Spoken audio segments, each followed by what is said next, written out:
باقی یہ کہ کیا محنت سے نصیب بدلا جا سکتا ہے، یہ ایسے ہی سوال ہے کہ دعاؤں سے تقدیر بدلی جا سکتی ہے کہ نہیں بدلی جا سکتی۔ تقدیر کسی چیز سے نہیں بدلتی، دعا بھی تقدیر کا حصہ ہی ہوتی ہے۔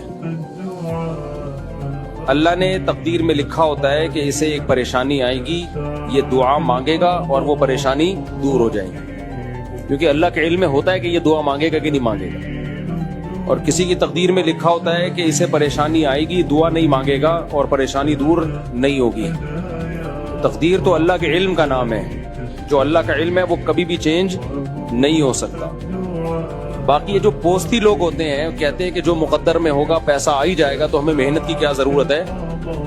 تو ان کو یہ بتانا چاہیے تیرے مقدر میں پیسہ نہیں ہے، تجھے نہیں ملے گا کبھی بھی، تو ایسے ہی سڑے گا، ایسے ہی مرے گا۔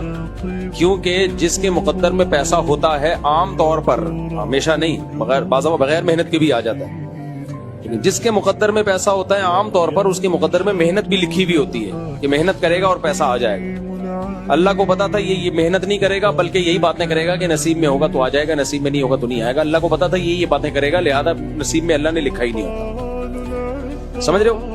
ہر کام نصیب سے ہوتا ہے، شادی بھی نصیب سے ہوتی ہے۔ اب کوئی کہے کہ میں رشتہ ہی نہیں بھیجتا، میں شادی نہیں کرتا، نصیب میں ہوگی تو ہو جائے گی، تو اس کا مطلب ہے کہ نصیب میں نہیں ہے، کیونکہ جن کے نصیب میں اللہ نے لکھا ہوتا ہے نا کمانے رہیں گے، ان کے نصیب میں یہ باتیں بھی لکھی ہوئی ہوتی ہیں کہ باتیں ہی پھینکتا رہے گا یہ ساری زندگی بیٹھ کے، یہ محنت کرے گا ہی نہیں۔ اب ہمیں نہیں پتا ہمارے نصیب میں کیا لکھا ہے، اس لیے ہم محنت کرتے ہیں، محنت کرتے ہیں تو پتہ چل جاتا ہے محنت لکھی ہوئی تھی۔